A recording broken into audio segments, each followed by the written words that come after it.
Friday, August 4th, which means tomorrow is our first Pluce Mania. Boy, oh boy, I hope you're making plans to come out and join all of us. Plucers Unite at Victory Hall starting around 3 o'clock tomorrow afternoon. It's on Ridge Street in San Francisco. We're going to be watching a little Giants and A's baseball together and having a good time. I'm bringing the whole damn family, the wife, the mom, the kids, meet all of us. Every Pluce we got is basically going to be there except my sister, who's still in Florida, unless she turns around and surprises us. I'm guessing she's going to remain in Florida. But it is great to have you here. Thanks so much for joining us for a Friday show here. It's good to have you back, and I have the announcement to make that if you are a fan of the Golden State Warriors or Trace Jackson Davis or Indiana, because we talk an awful lot about it, I've got an interview, an exclusive interview with Trace Jackson Davis dropping on YouTube today at 3:30 Pacific, 6:30 Eastern. I hope you plan on signing up, watching the premiere. I'd love a big audience for that. And I think you're going to be really interested in what he has to say about stepping into his career, stepping out of a huge career at Indiana and into the NBA, why he fell to the second round, some of the lies he was told by some teams along the draft process route. And it's a very interesting interview. And it's dropping today, premiere at 3:30 West Coast time. I hope you plan on sticking around for that. I thought it would be a great night to have that make its debut because we don't have any Giants baseball tonight. It's a dark day for the Giants. They are going to be crossing the Bay Bridge, obviously, tomorrow to go play the A's. After that, they got the Anaheim Angels on the schedule, which means Ohtani is lurking. So next week's going to be an awful lot of fun, and it's going to bring us even closer to football, which, you know, historically has meant I'm excited. I'm very happy about that. But I tell you, last night was a shameful night for the sport of football. It really was. It just shows you how little care and attention to detail some people just have in their jobs, and how literally just the TV business of football is all that really matters to the entire sport these days. I mean that to the NFL and college. Hall of Fame game last night. We had the Jets, we had the Browns, we had fourth stringers, basically starting the game. Nobody out there really mattered. But you know that that's part of the deal now. The lights went out. The lights go out at what? The end of the third, beginning of the fourth quarter. That's embarrassing right there. And then the showers don't work for two NFL teams at the Hall of Fame. I mean, come on. It's the Hall of Fame. And, someone says, well, it's not necessarily owned by the NFL, so it's not their responsibility to upkeep it. No, you know what? Shut up. It is. It's their Hall of Fame. It's their Hall of Fame. The NFL makes more money than the city of Canton, Ohio. I'm pretty sure of that, or makes more money than whatever they do to lease that field to a couple of small colleges or high school that play on it throughout the regular season. And this isn't the first time that stadium has embarrassed itself and the NFL and all the Hall of Famers. Back in 2016, you had all those rubber pellets melting and the field was rendered unplayable. Like, get your shit together, multi-billion-dollar industry. What do you want me to tell you? I mean, do you want to hear that I could do a better job than you my first day on the job? Because I'll tell you that, and it's probably true. It's probably true. Guess whose lights aren't going out the night the NFL's in town?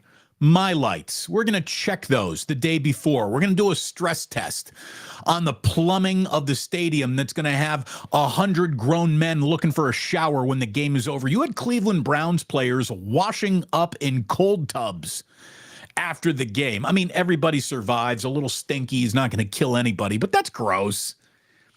And it's unbecoming and it's unprofessional. Kind of gross. Kind of gross. So do better, football.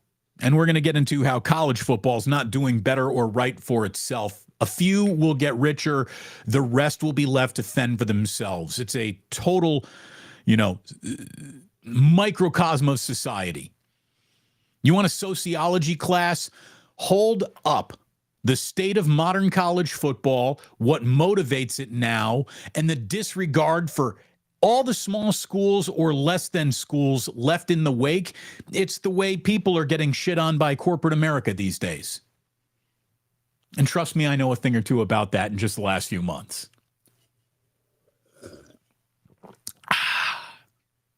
Sip of the day came early on a Friday. It did. Sip of the day came early. Before we get any further into the show, let me thank those who help bring this to you, starting with my man Ike right here. Got the cardboard cut out of the entire man. We got the graphic right here. And I tell you, he's got 2 brand new premium delicious sandwiches that are being offered. Download that Ike's app. You should be signing up for reward points because you eat there so often anyways. Make it work for you. Make Ike work for you. The new sandwich Arrow is something I plan on eating next week. Trying to drop some weight over here. Can't be eating Ike's 2-3 times a week, but when I want to splurge next week, I am going to try that new Wagyu pastrami sandwich. Again, you normally had me at pastrami. You put the W word in front of it. Now I'm really interested. He has another sandwich he is billing as the greatest vegetarian sandwich of all time. I'll take his word for it. Meanwhile, the Damon Bruce comes with steak, onion rings, and cheese on it. I also suggest you try that too. Speaking of beef and cheese, you certainly get that served to you by my friends at Uncle Boy's, a San Francisco original in the Inner Richmond, Balboa, and 4th. Get yourself the burger. Get the cowboy burger, get the spicy burger. You want to just go plain Jane burger, you do that too.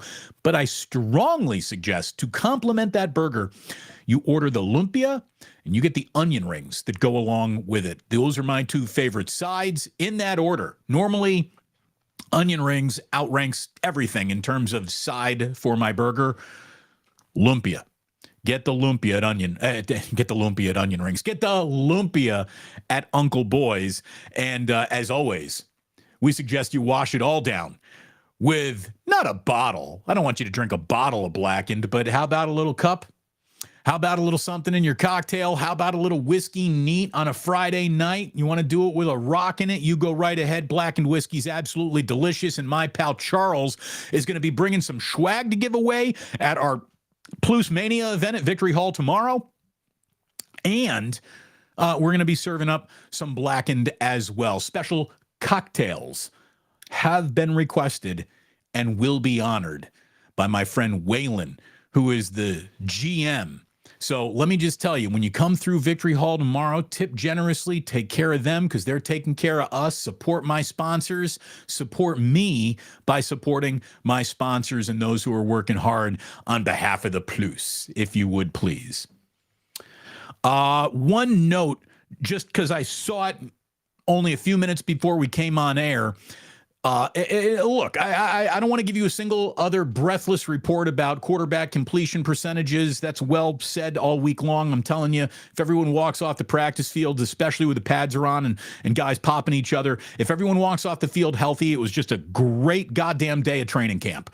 I don't care if Brock Purdy took an 0 for 25 throwing the football. Brock Purdy finishes the day uninjured. He had a great day at training camp. And this is all quarterbacks, by the way, all 4 of them are working today. So it's a big quarterback day down at camp. I did see this, though, from Mina Kimes. And this just sort of lets you know that the secret sauce of what the 49ers do offensively really doesn't lie in that quarterback position as much as it does on other teams.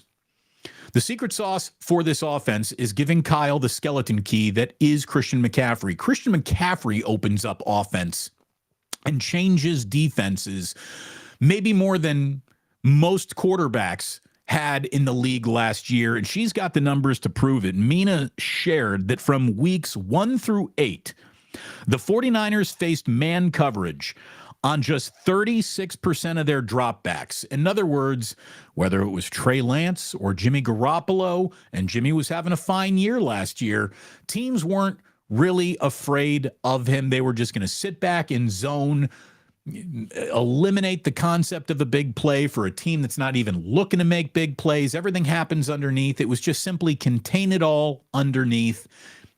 That's the easiest way to defend the 49ers. So then all of a sudden, they trade for Christian McCaffrey. And from that point on, you had quarterback, whoever he was, Brock Purdy, mostly, destroying the league.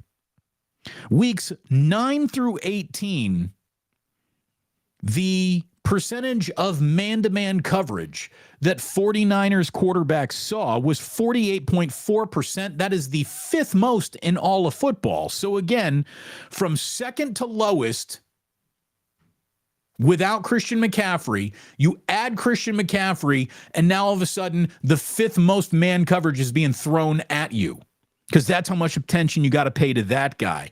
From that point on, Christian McCaffrey added. Brock Purdy rises. And what do you know? From that point on, from week 9 to the end of the regular season, the 49ers were number 1 in QB rating, first in yards per attempt, and second in estimated points per attempt. That's pretty impressive. So stay healthy, Christian McCaffrey. Keep everyone healthy throughout today and the rest of training camp. Keep everybody healthy in the preseason, and congratulations to the 49ers. They don't have to go to Canton, Ohio to play on rubber, pellet, melting, lights out, plumbing doesn't work, Hall of Fame field. They get to go to Allegiant Stadium to open up their preseason schedule. What is that, next weekend? Man, it's coming fast, right? Things are coming. Is it next weekend or the weekend after? I got to open up a calendar. I really don't care right now. But it's coming. It's absolutely coming, and we all know that. I love college football, even though I've been abused for years by this college football program, which is why I will be turning to the dark side and adopting USC as my Big Ten team as soon as they enter the conference in 2024. But I'm not very proud of USC today, though. And no one should be proud of USC or UCLA today, especially if you're a fan of the Pac-12. Now, it's not just their fault things are falling apart, but boy, they're the big dominoes to start the process, which is just going to leave devastation in its wake. And today we're getting an awful lot of noise. Let's just call it noise, because no one really knows what to believe about all the rumors of Oregon and Washington. They're slowing down the roll of joining the Big Ten. They're expediting the roll of joining the Big Ten. They're going to look and see and maybe weigh their options. It's not happening now. Maybe the Big Ten cooled down on it. Maybe the Pacific Northwest schools have cooled down on it. There are an awful lot of mixed messages. I saw Nicole Auerbach, who's one of the best at covering college football for The Athletic, basically say, I need a cup of coffee because the story's changing every 30 minutes. She's like, I've never seen conference realignment news information, wrong information, correct information being thrown to the public as often as it's getting thrown there right now. Excuse me, I got to turn this space heater off. It's a little cold in the basement. Look, there's no doubt in my mind that to approach college football at any point in time going forward and pretend it's an amateur sport is just ridiculous. College football, I mean, based on what we saw at the Hall of Fame, you won't see what happened at the Hall of Fame. Lights going out and plumbing not working in the locker rooms on any major college football campus all year. It's to the point where college football is 1,000,000,000% a professional sport and is being treated so by the networks that also air professional sports.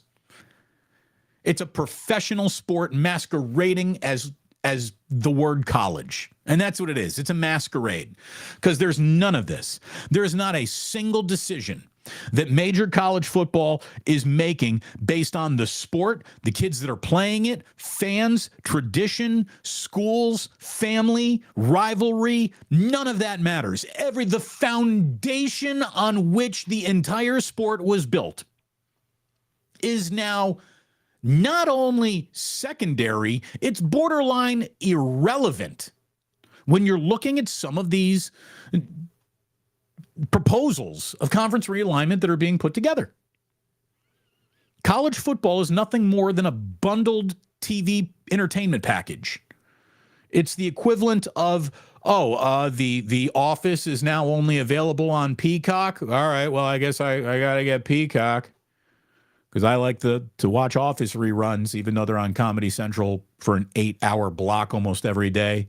Got to see it on Peacock. I got to get Hulu. Got to get Netflix. Got to get HBO Max. That's what college football is. It's television programming bundling. That's what's going on right now.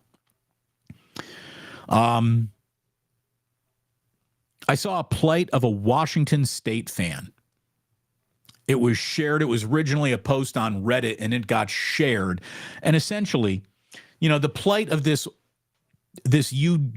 university of Washington State University, WSU, not Wazoo, baby. We're not talking about the Huskies. We're talking about the Cougs. And the plight of this fan, it spoke to me. He's basically saying, because of USC and UCLA, and they saw more money elsewhere, everyone left behind is just getting turned upside down. And remember, the Pac-12 was the conference that used to sell you on it's not just football and basketball. Like the Pac-12 conference did more to create the illusion that they really gave a flying shit about women's volleyball than any other conference in America. Well, obviously, caring about women's volleyball is no longer a priority for a single athletic department that is leaving, and it's about to be no priority for a lot of athletic departments that's staying. Basically, the Reddit post reads, the only thing that the Cougars are guilty of is being in a small town that network executives have deemed in a boardroom unworthy of consideration based on the gravity of the market.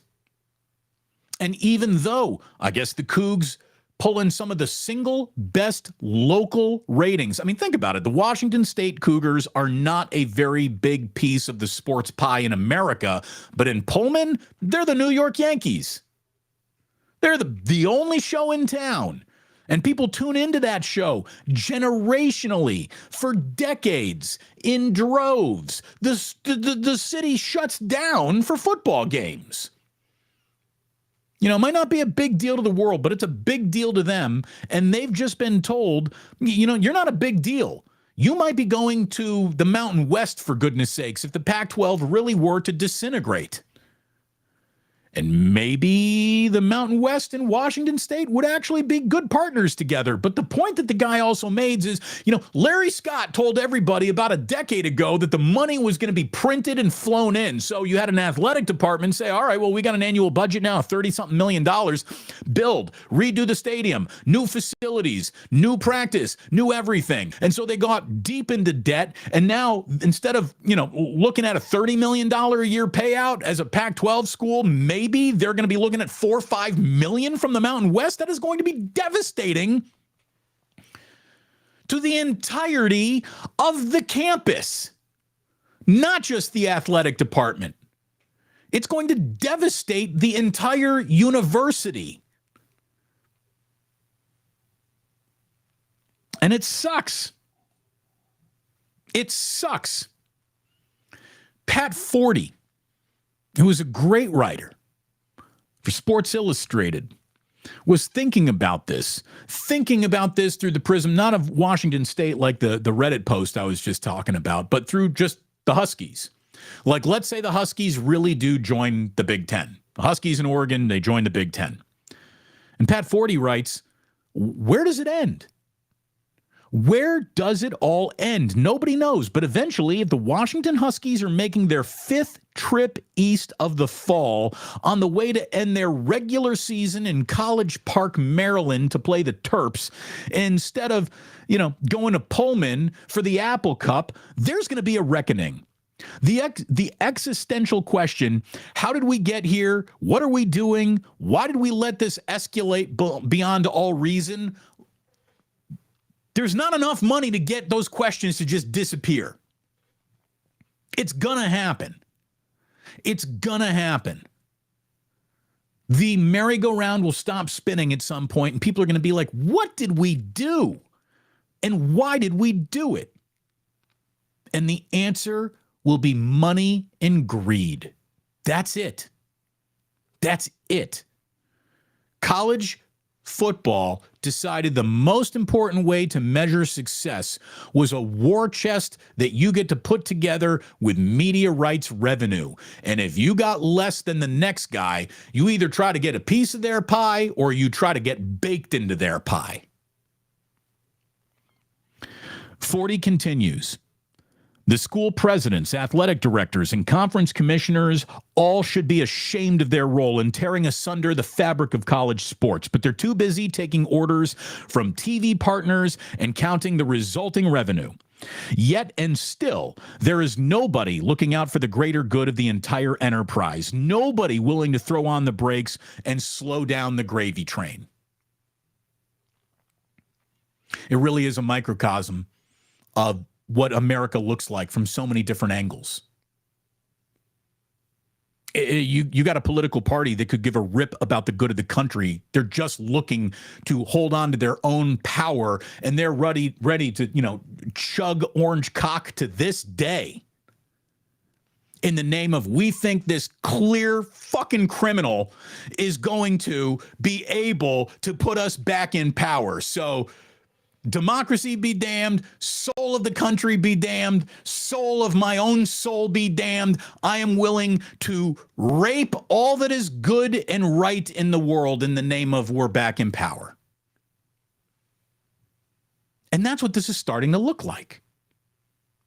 That's what college football is really starting to look like. Few get rich unbelievably wealthy. The rest of you can all fucking die penniless and hungry. And that's not just the very, very, very, very, very, very, very poor. We're talking about the middle class too. All of you, you hardworking people, fuck off. That's what America is these days. And that's what college football is starting to look like. There's a big mixed bag of reporting about Washington and Oregon, Big Ten balking at the revenue share based on they don't think these colleges have a big enough footprint. They don't want to travel. They're doing the math on the travel and what that's going to cost. And is it now worth it? Is the juice worth the squeeze? Eventually, people are not going to be signing up to watch Washington play Rutgers. So why do we have to give that to the world? No one's asking for it. Another report says the schools are the ones cooling on the deal. It's the conference, it's the schools. Another report says everything is paused right now because people are renegotiating. The Pac-12 is their Apple deal, which they thought they had and then fell apart. And then it's just again, none of it has anything to do with football. Players, have you heard a single college football player's name yet this year or just conference realignment? Because that's all I hear. That's all I hear. Because it's all that matters. And that's wrong. It really is. It's wrong. John Orand of Sports Business Journal is looking at this very fluid situation, and he wrote, the Pac-12's difficulties in securing a media deal should terrify any small to mid-sized league or sports conference. The message from traditional TV networks is clear. They're not going to break the bank for programming they see as non-essential. This is not the case of a popping bubble. Haves and have-nots. That's what we're separating into. Not the good, even good luck with that. You're in, you're out. That's what we're going towards. And what I've also seen brought up is anything you think today that is going to set the ground for the next 30, 40, 50 years of what college football and sports looks like is out of their minds. Because let me tell you what's coming. The complete and utter collapse of ESPN. The collapse of ESPN as the cable network as you know it is going to be served up in the next 4 to 5 years, where they're going to be off linear cable and served up to you direct to consumer, like an app, like Netflix. ESPN will be an app. What are you going to do then?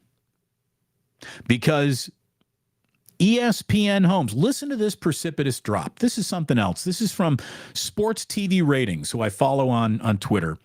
And they're trying to estimate, like, when will the ESPN bundle, as it's offered right now, drop to 50 million homes in America? And then you're just going to go direct to consumer when that happens. So you go back to July of 2011. ESPN was in 100 million homes on cable television. Fast forward a few years to July of 2015, when cord cutting really officially became part of the lexicon of how people are going about getting their entertainment in their living room. And it dropped to 93 million. And then come April of 2019, now you're down to around 85 million. So you went from 100 million in 2011 to just 8 years, you are down 15 million households because of cord cutting. So you're down 15 million over an 8-year period. Now let's fast forward to just this year alone.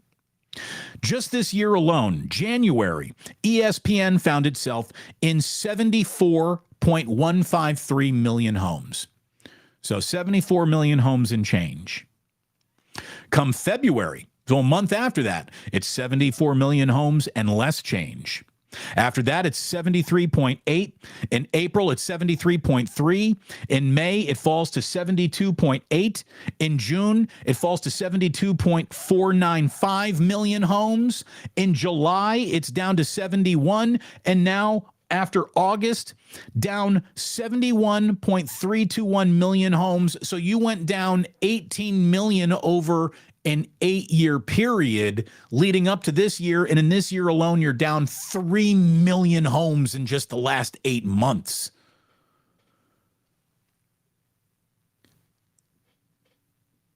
Once this new world of throwing around TV money in the last existing phase of linear television, once this bucket of cash dries up, wait until everyone comes back to the bank that they think these TV networks have been for them, and the bank's out of money.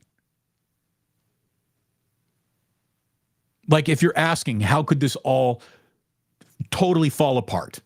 This is how it all totally falls apart. Oh, you thought you had a budget of $30 million. Guess what? You're in the Mountain West now, so it's 4.5. Good luck. You have to run every single one of your programs with a $4.5 million budget. Uniforms, facilities, everything. Travel, everything. Good luck with that.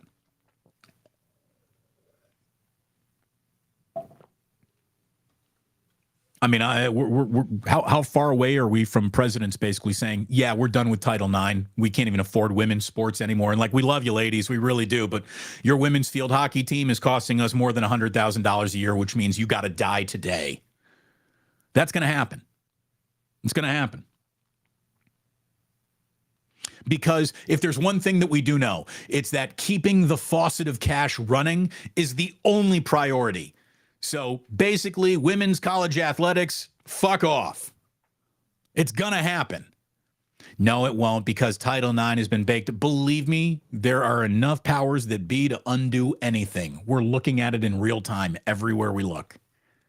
You know, well, what about women's and Title IX? Look, they took abortion away from you ladies. Title IX is not, you know, untouchable. It's sick. This is the time of year where I want to get excited about college sports. This is the time of the year where I really want to get excited about college football season coming. And college football season always beats the NFL into the door. And I love it. I love week 0. Before we even get to week 1, give me a week 0. I love it coming back. And the whole thing is just kind of gross. It's kind of gross. And it's too bad. And it's antithetical to everything we always knew was supposed to matter. Everything they spent the last century selling you as the reason why it all mattered. The minute money became the biggest voice in the room, turns out none of it mattered. Look, just one last story about college football, and it's the fact that if you want, to see somebody giving away the game in real time, did you see that Florida State University is working with J.P. Morgan Chase to explore how the school's athletic department could raise capital from institutional funds such as private equity? Let me tell you, private equity will literally have kids' scholarships yanked mid-game if it means a more profitable quarter. I don't mean like quarter of the game. I mean financial quarter. Private equity cares about one thing, making more money today than it made yesterday. That's it. Beg, borrow, kill, steal, doesn't matter. More money in tomorrow than we made today is the only rule of that universe. I mean, just the thought of it, just Florida State saying, yeah, we're looking into private equity to start maybe raising funds and capital for us, that gives up the entire game. Just thinking and saying that out loud gives up the entire game. College football players are employees. Nothing else. Something I love. It's just being screwed with, and I hate it. I hate it. And you can measure how the entire United States of America is functioning and working these days just by looking through what's happening to the Pac-12. UCLA, USC, yeah, you're Lamborghinis.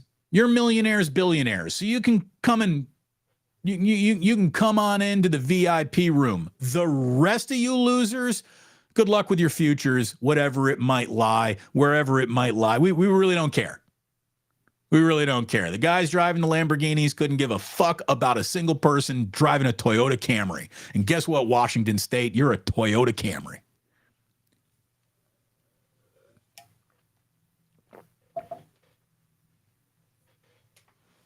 Pissing me off.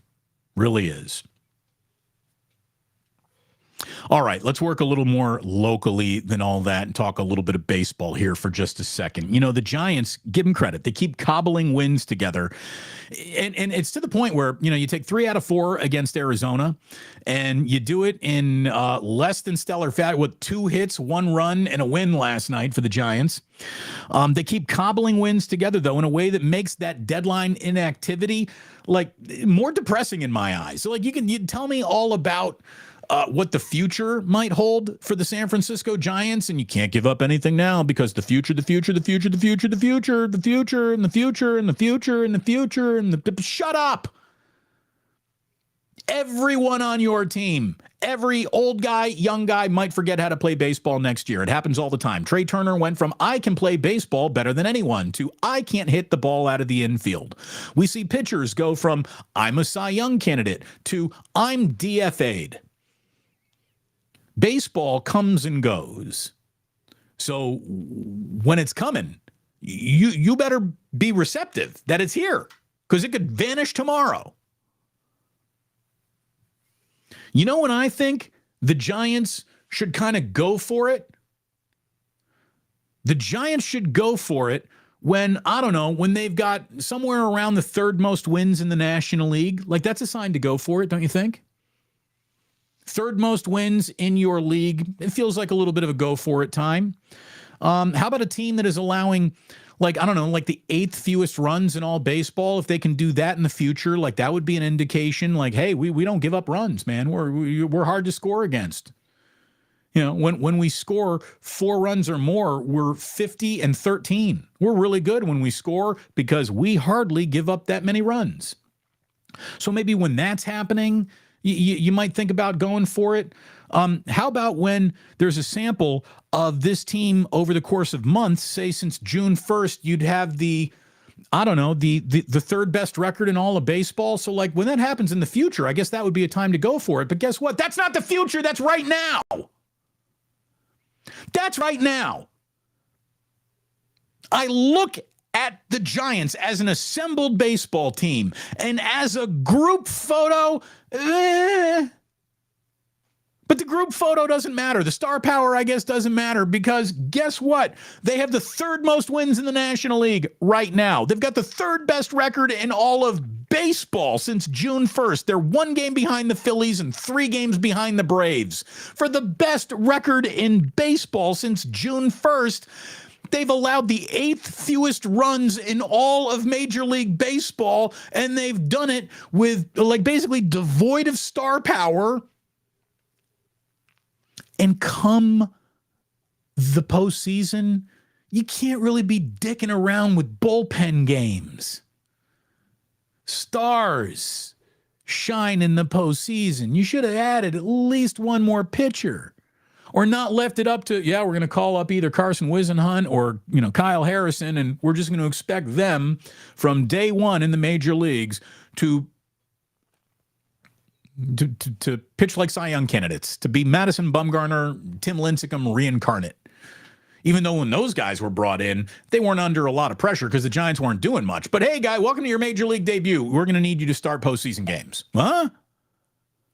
They should have traded something for at least another pitcher because they have cobbled the third most wins in the National League, the third best record in baseball since June 1st, allowing the 8th fewest runs in all of baseball. They've cobbled that together with a 2-man rotation, essentially. It's Cobb and Webb, Webb and Cobb, and then good luck with that. That's what we're looking at. That's what we're looking at. It's a 2-man rotation, a really good bullpen who's throwing so many bullpen innings to start games and do all this that you want to. How do you tire out a bullpen before you get to the postseason? Well, depend on 9 of those guys to start for you or open or whatever we're calling it these days. And they're doing it with one of the best closers in baseball. The Giants are playing essentially 8-inning games. I heard Farhan on KNBR. He was saying how, bullpenning games has gone really well for the team. And, and it has. But that's the regular season. You need more than that in the postseason. You can trust Uncle Damon on that one. You just trust him. And I was thinking a little bit more about this too.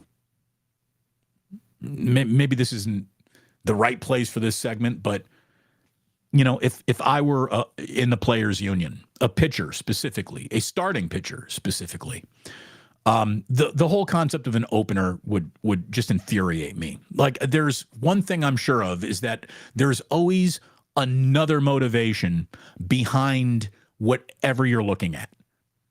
Like, sure, they've had a lot of success by asking an opener to give them, around 3 innings before they go into the rest of the game. And now you're seeing Mania, and now you're seeing Stripling. And for a couple of innings, these guys can hold it down.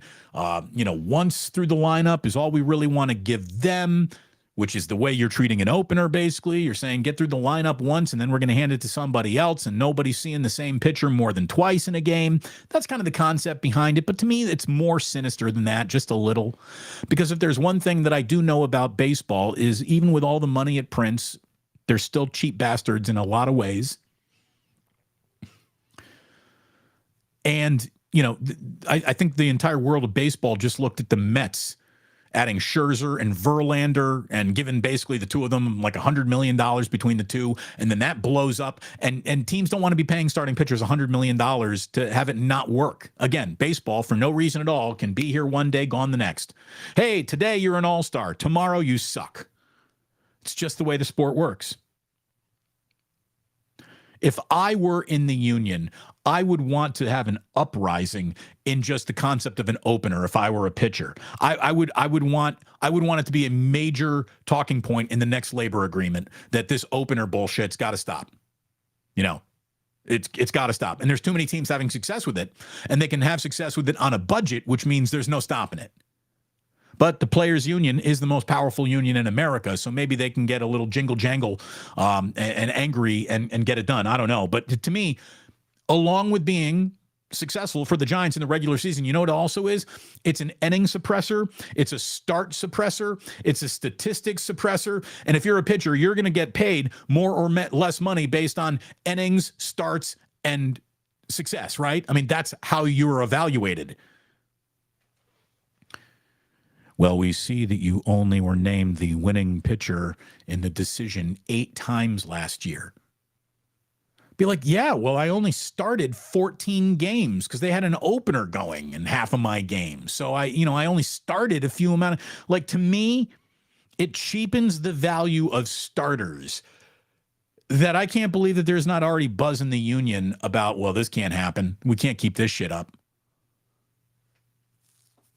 The basically the totally feckless, powerless NFL players union has running backs saying, we should strike, we should do something. And that's never going to happen because that union has zero power whatsoever. They've got no leverage.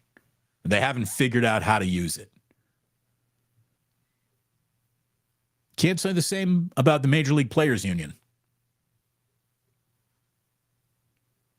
Am I calling for another strike for starting pitchers? No, I'm not. But something's going to give, man. Oy, oy, oy. Believe me, something's going to give. Giants are off today. There are 2 games with the A's in Oakland starting Saturday at 4:07. Join me, the family, and the entire Pluce chat room. I see so many people have signed up to come, and I can't wait to see you there. We're going to be at Victory Hall starting around 3 o'clock. Come on by, watch some baseball, and enjoy some company of some like-minded sports fans indeed. And then after that, after the 2 games against the A's, the Giants are going down to take on Ohtani and the Angels in Anaheim. And come Wednesday, the Giants are going to face Ohtani, who is scheduled to start on Wednesday. He also hit his major league leading 40th home run of the season last night. God, he's unbelievable.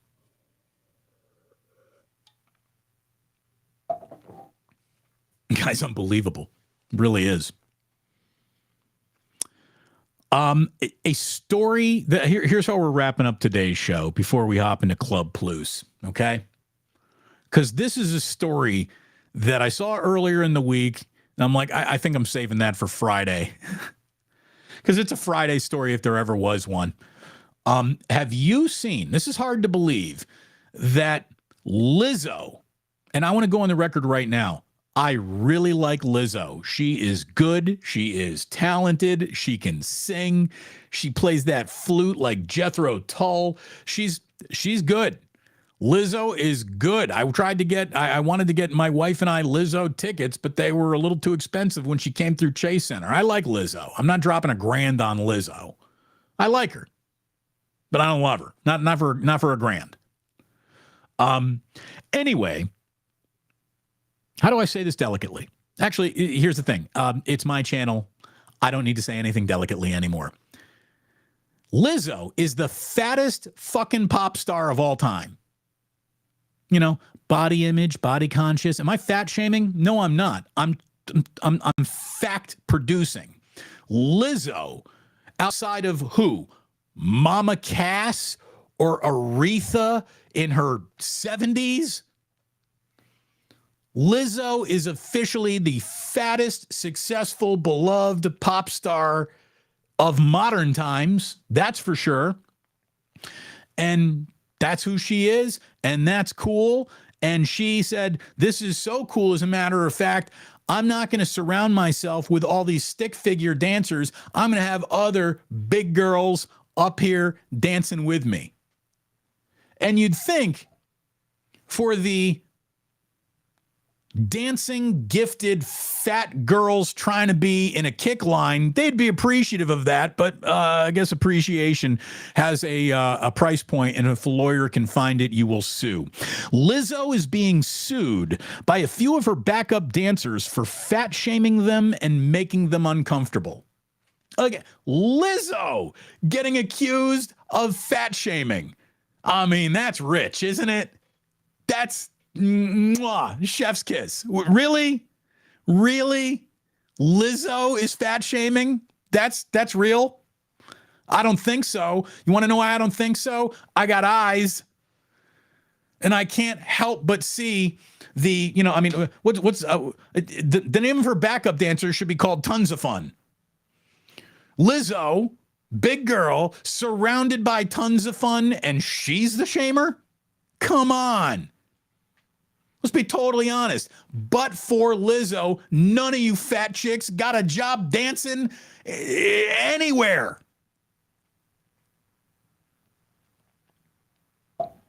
The lawsuit claims that the backup dancers were weight shamed and pressured to join a party at a strip club in Amsterdam. You bitches wouldn't have lasted 30 seconds on a Madonna tour. First of all, Madonna would have been like fat, out. And then she would have said, oh, so in order to be on Madonna tour, I'm going to need you to give a blowjob to a bottle of Avion water just to prove that you are down with hanging out. Dude, it's rock and roll. It's music. Sex, drugs, rock and roll. There'll be all sorts of weird, perverted sexual acts, especially happening in a strip club in Amsterdam. Go to a strip club in Amsterdam, you'll see some shit you can't forget. Believe me. NBC News.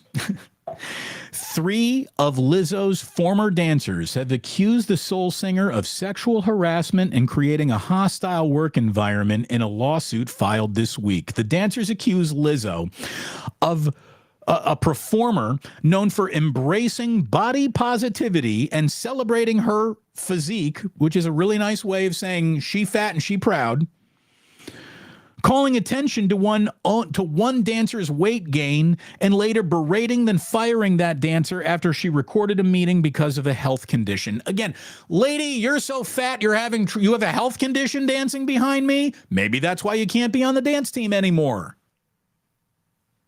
You know, sometimes when you get fired, that's just all that happened is because you suck. No one wants to be around you anymore. You know what I would think if I were, so I'm Lizzo, okay? I'm Lizzo. I'm a big girl. I'm out there on stage with other big girls. One of my rules would be none of you girls can be bigger than me. Like, you can't out fat Lizzo and expect to work for Lizzo, right? Oh, right? The suit also accuses the captain of Lizzo's dance team of proselytizing to other performers and deriding those who had premarital sex while sharing lewd sexual fantasies, simulating oral sex, and publicly discussing the virginity of one of the girls. Prudes in rock and roll. Find me something worse than that. Generation is soft as shit. Literally, you're allowed to be nearly as fat as you want to and have a career as a backup dancer, and you're not pressured to go to strip clubs in Amsterdam. But again, those who hang out probably do get preferential treatment. So, you know, maybe you do. Here's the thing. If you're worried about strip clubs in Amsterdam, don't hop on Lizzo tour to be a fat backup dancer and then sue her. What, dude? Like, did you see what the job application was? The job application was, big girl, hey. I mean, that's literally the job title. Hey, big girl, we're having fun out on Lizzo tour. You get the job of your life. You're allowed to be an entertainer and eat a full rack of ribs 3 times a day. And that's not good enough for you? Shameful ass shit. It really is. Shameful.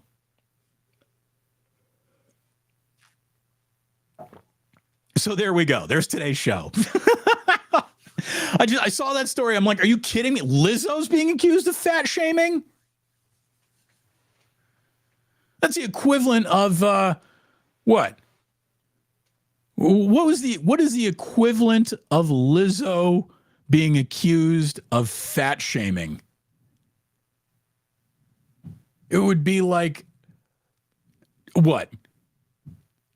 A race car pulling over a cop for driving too fast? I don't even know. What is the equivalent of I'm suing Lizzo for fat shaming? I should have thought of that before I even asked the question out loud. Maybe you can think of it. Maybe that's what we'll get into when we get into Club Pluce here. But there you go. then that's the show. And I got to be honest with you. I don't care who you are. I don't care what you look like. I don't care what extra weight you carry. If you come to hang out with us at Victory Hall, fat, thin, happy, unhappy, healthy, unhealthy, I'm just looking forward to hanging out with you. And believe me, you might hear or see some shit that is uncomfortable. And if any of that happens, leave. But I hope you had some really good fun hanging out with us. The equivalent of suing Lizzo for fat shaming would be the equivalent of showing up to Pluce Mania and then trying to sue me for thanking our viewers and listeners for all the support. What are we doing?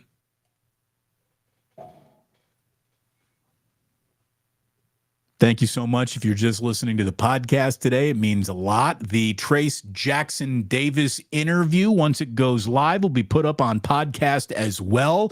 So you'll have two podcasts today. The one you're listening to right now and the Trace Jackson Davis one that comes up, the debut, the premiere of the Trace Jackson Davis exclusive interview here on the Pluce is at 3:30 West Coast time, 6:30 East Coast time, and then it'll be posted on everywhere that you download the podcast. Thank you so much for listening. Thank you for being involved all week long. Those of you who are hanging out now in the dog days of the year, I see you all. I know your names, and it means an awful lot. I will never forget who you are supporting me, your fat Lizzo. That's what I am. I'm fat Lizzo. I wish I were fat Lizzo. That girl's got talent. All right. Please do remember that sports don't build character. They reveal it. And like that, he's gone.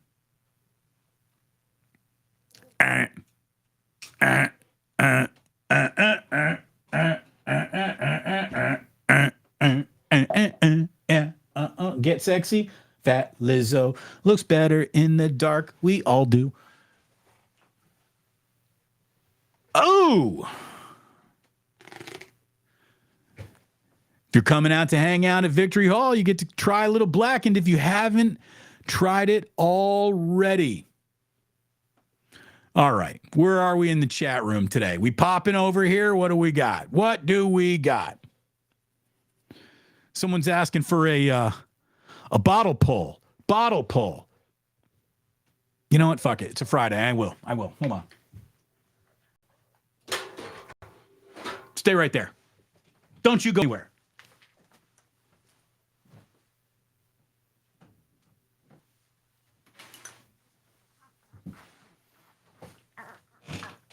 I mean, what's a better endorsement for Blackened whiskey? Me holding a sign or saying cheers? So here's the deal, right? I'm not going to get too trashed at my own party because it's my party. I got to remain. I can't be fat and too drunk, Lizzo. But we can have a sip right now. Here is my shot with all of you. Are you ready?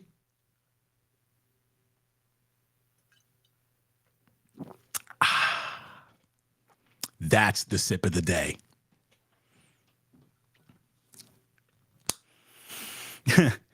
Rockin' New Era 84. It's like John Fisher calling someone cheap. That is the perfect fat Lizzo analogy. You're right. Maybe I should just hold the bottle. No, don't cover the label, you idiot. Just hold the bottle. Kevin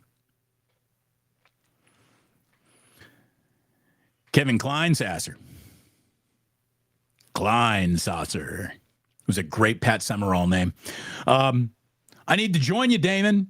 Well, either at a bottle pull or at Victory Hall tomorrow. We hope to see you. Chris A is like, hell yeah. Let's go. Let's go. Let's go. La Profesora. She's putting up the cheers. My gal, Michelle Haberman. Woohoo! Bottle pull Friday. You know what? Maybe just one more. It's so good. It's so good. Once it hits your lips. Oh, once it hits your lips, it's so good. Oh, All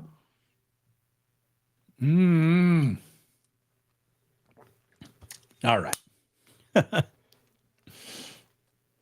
I'll tell you what I got to do. You know what Jack and Ozzy's big combined birthday present is? Jack's birthday was yesterday. Ozzy's is in a week. Bunk beds.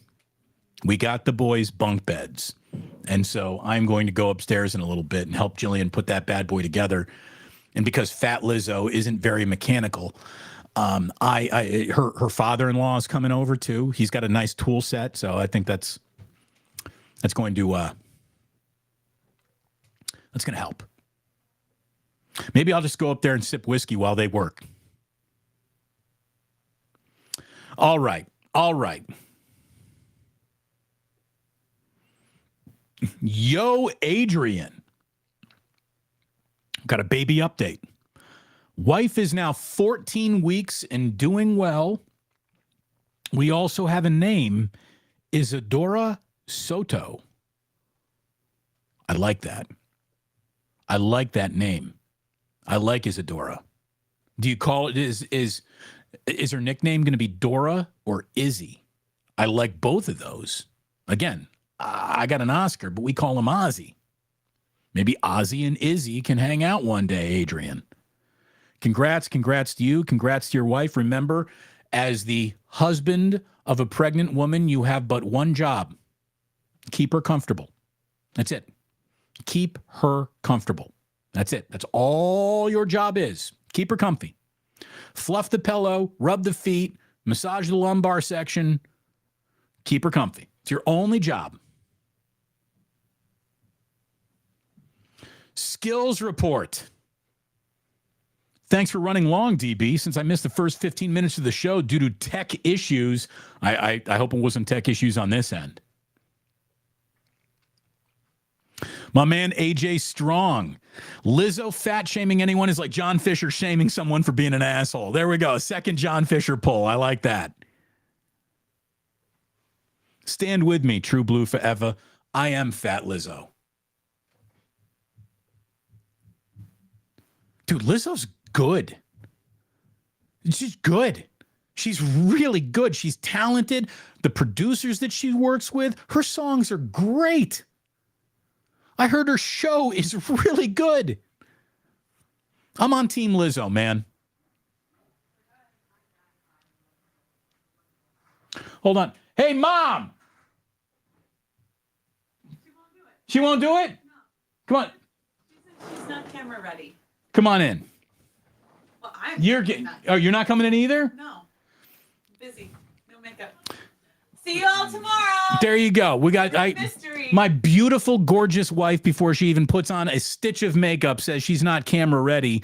The Duchess insisting she's not camera ready, even though she's literally in the top 1 percentile of foxy chicks for her age. She's in the Lonnie Anderson bracket. She won't even walk in here. Come on. We're talking about Lizzo.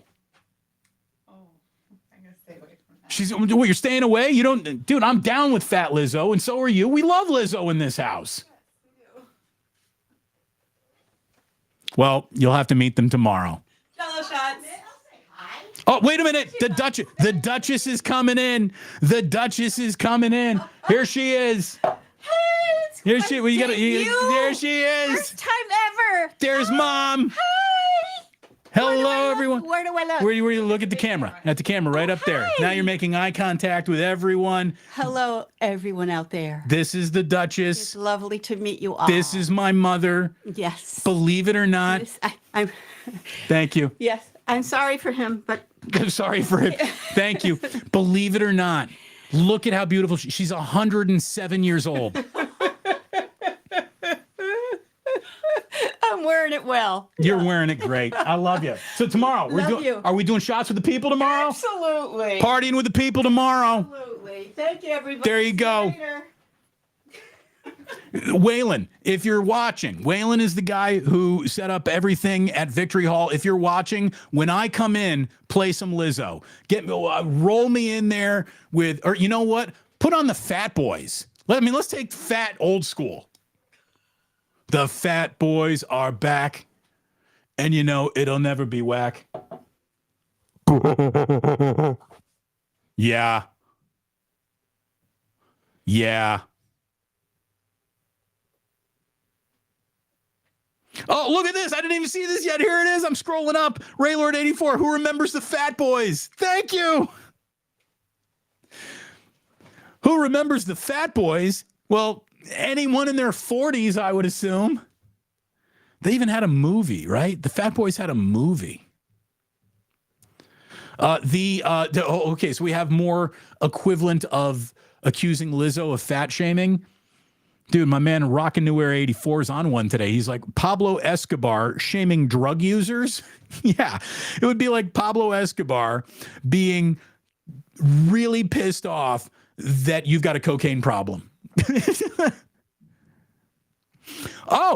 Skills, like Farhan accusing somebody of being cheap and gutless at the trade deadline? Oh.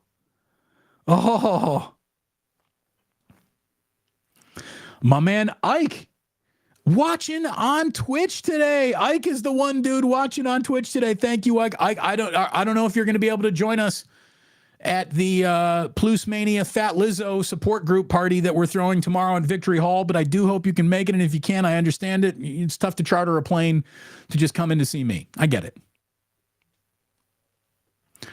When are we going to start skinny shaming? Well, we've never liked the skinny. Let's be completely honest.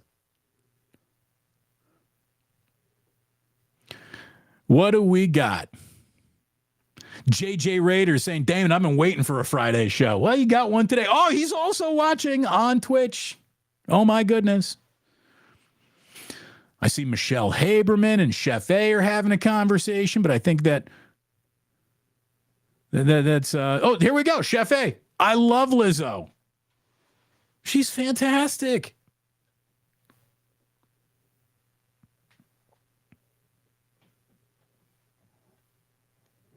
Here, Michelle gets it. I mean, is there no one thankful for the opportunity given to a group that never even had an opportunity? I mean, you know the amount of fat backup dancers Tina Turner brought out with her on the road? None. Tina kept it real. She said, none of you girls get a skirt as short as mine.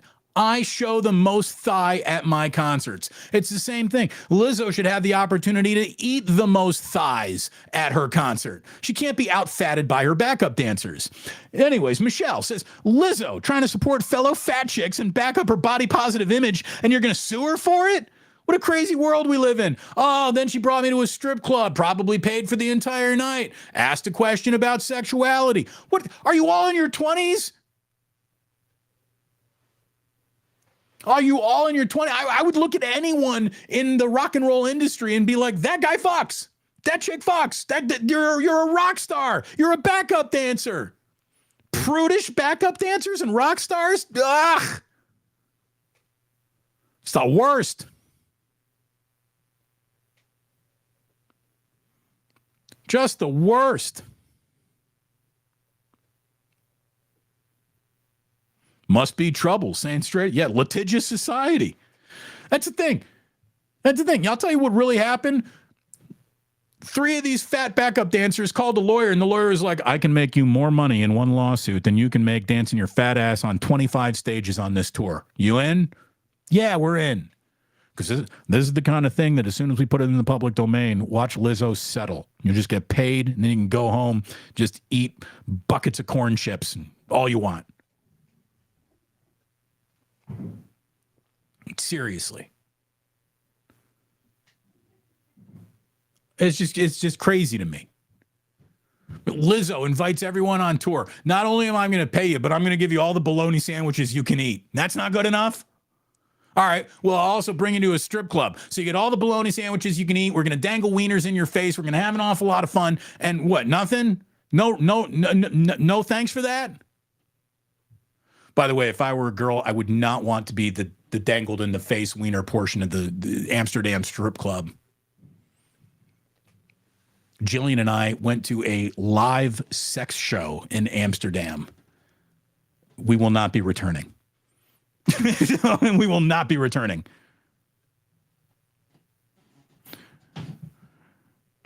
El Camino Dorado. Damon, I'm so happy that Black and Whiskey entered the chat today. Well, it's a Friday. All right, we got to go back, go down to the bottom.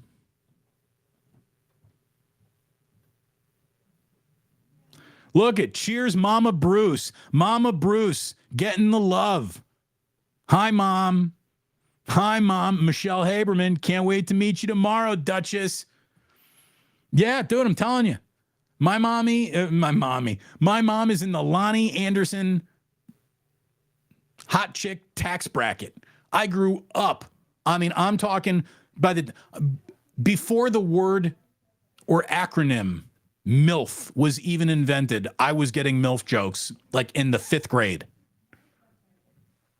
Like I had my friends who hadn't even sprouted their own pubes talking about how hot my mom was. So I've grown up with this. I'm perfectly scarred. Here we go. Oh, Jillian's back. New printer. Oh, we got a new printer. I'm really happy that you decided to bring that in during the show, honey. Going? Yes, I'm still going. The Duchess. The Duchess. So the Duchess is not the only person there with a the in their name tomorrow, because the Shaw says, cannot wait to meet the family. We're going to be there tomorrow. Damon, how old is your mom? She's 27 years old. She had me when she was young. True Blue Forever's calling it. He's just wrapping up. He's like, my day's over. We got the Duchess and a Fat Boys reference. Not bad. 27 hours to Pluce Mania. There we go. Disorderlies. That was it. Golden State Lakota. Ding, ding, ding, ding, ding. Correct. Disorderlies was the name of the show.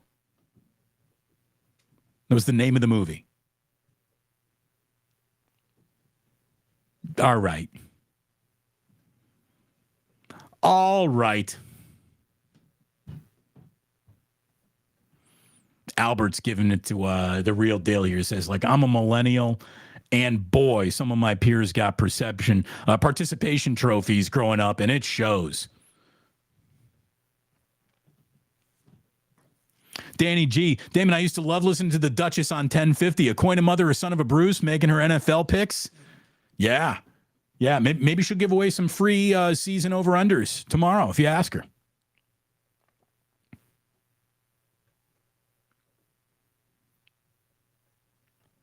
Like the Lonnie Anderson reference? There you go. Sporticus. That's right. I still laugh when I think of the Duchess and Redskin potatoes. That's right. When you were allowed to say the word Redskins, I asked my mom who the Redskins, where they came from, and she said, Idaho, potatoes.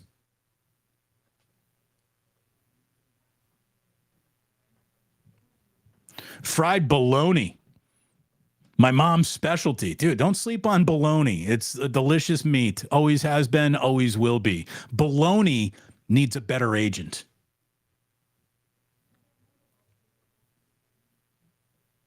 Albert. Damon's mom has got it going on. Thank you. Thank you.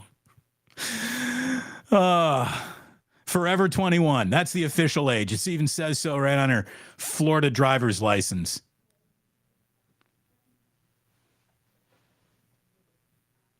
And I think this is the perfect way to wrap it up today. Blue ribbons for everybody.